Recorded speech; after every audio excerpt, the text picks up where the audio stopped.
Hello, I am Adrian Julius. I am one of the facilitators for Kitchen Table and a bunch of other things. But if you're here, it's probably because you want to hear me read the other ending of, or the ending that you chose for my story, Careful What You Pray For.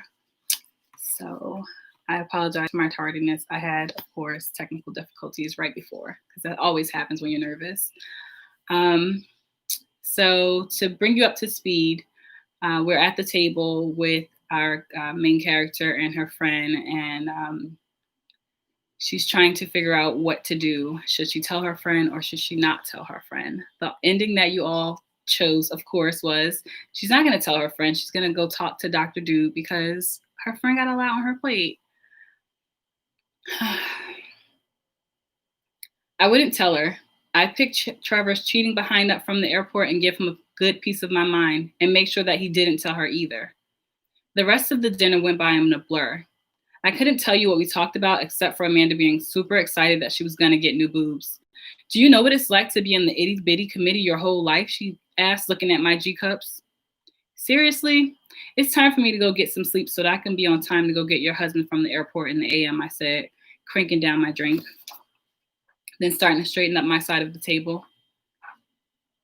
Trevor obviously flew first class as he was the first person through the gate. Dude, he said, brown eyes lighting up as he walked towards me. How'd I get such a superfine stud as my Uber driver today? He asked, pulling me in for a hug. I looked at his face for what felt like the first time in forever. He looked almost exactly the same as he did the day that I introduced him to Amanda in high school.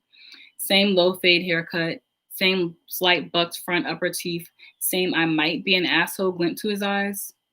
Your wonderful, loving wife sent me, I responded despondently, trying to figure out how I could broach the subject of his cheating without bringing up the fact that his wonderful, loving wife had cancer.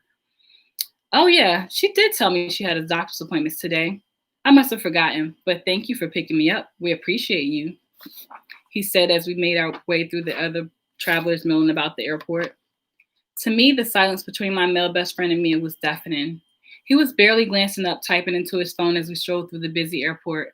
Normally, I would attribute his preoccupation to him being a busy medical doctor, likely responding to his staff about his patients, but now I didn't know.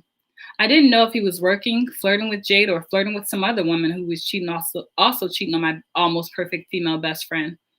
I hadn't realized how much he and I had grown apart until this very moment. We changed in college. But while I was off learning how to be a better person, he had become a much shittier one. We walked in silence through the airport, but as soon as we stopped next to my car, I broke the heavy silence. So, how long have you been cheating on Mandy? I asked as I pressed the clicker to unlock the car doors. His face drew back in shock, and he waited until he was sitting in the car with his seatbelt secured before turning to me and looking over my shoulder. The whole time, he said as if he were talking to himself instead of to me. What do you mean the whole time? I asked, clenching the steering wheel between my palms. I mean, the whole time. I've never not been cheating on her, he said forcefully. So then why would you continue to be with her if she's not enough for you to not cheat on her?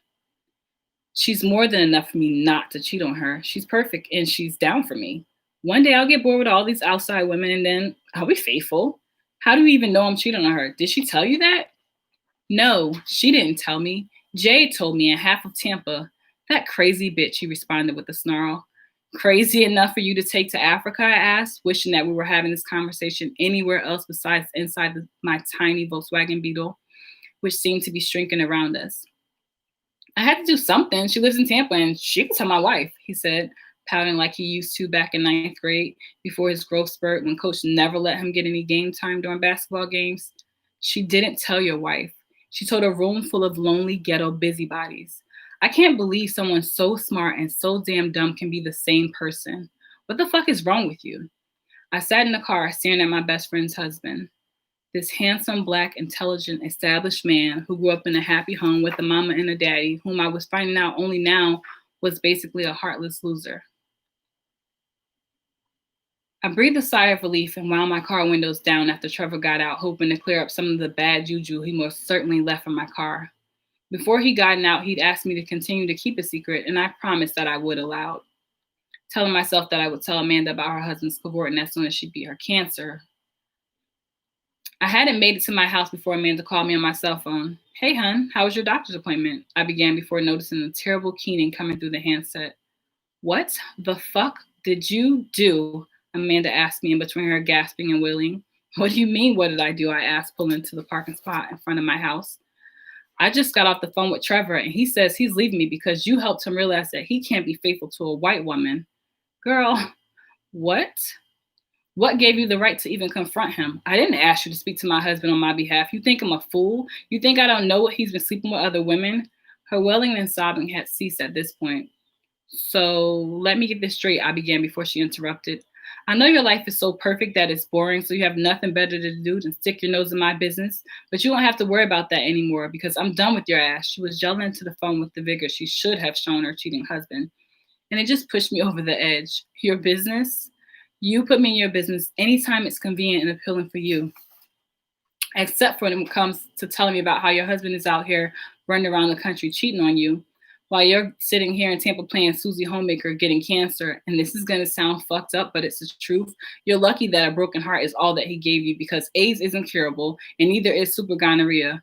Oh, that part you keep to yourself. Then I try and deal with your husband directly instead of dropping unsubstantiated shit on your lap while you're dealing with cancer. And you're mad at me and done with me? Me? I was crying so hard now that my throat was beginning to hurt and my eyes were burning. The pain of the confrontation was unbearable. Not only because I was losing my best friend, the person I told all of my greatest fears and wishes for over 20 years, I was losing my best friend because her husband cheated on her. It didn't even make any sense. Her husband cheated on her and she was breaking up with me. She started to speak, but this time I interrupted her before she can get an entire word out. It wasn't even 10 a.m. and her drama had just made my day a really, really shitty one. You know what, Amanda? I can't even believe this moment is real. I could sit here in this car and yell and scream with you over a man whom you know damn well that you deserve better than, or I could be a friend. I could let you know that I'll always be here for you. I could wish you luck with your cancer and tell you to call me when you're ready, I said before hanging up the phone in her ear, wishing for the first time in a long time that people actually still heard that annoying tone that house phones used to make when you hung up on someone. That would have been at least a little rewarding. When I looked down at my phone screen, there was an indicator that said I had received 15 text messages on my 5-minute long phone call. I swiped the screen and began to read. You knew who Dr. Dew was and you sat in my chair and didn't say one word, was the first text. The subsequent texts were various versions of what Jade must have always wanted to tell me, from how she thought that I was a stuck-up hotep-ass bitch who thought that I was better than everyone, to how dentists were not even really doctors, which of course we are. I quickly scanned the rest of the text until I got to the last text message, which read, I can no longer continue to style your hair. I quickly typed in my response. Yesterday, before I came into your shop, I asked God to take any person who doesn't serve me out of my life. And today I have lost 3 people whom I considered friendly, if not friends. Unlike you, I don't want to take my prayers back. Before turning off my phone and slipping into my purse, I really needed a deep soak in a hot tub of lavender water, followed by a nice interlude with the hottest chick I could find on Tinder. The end. Thank you all for watching.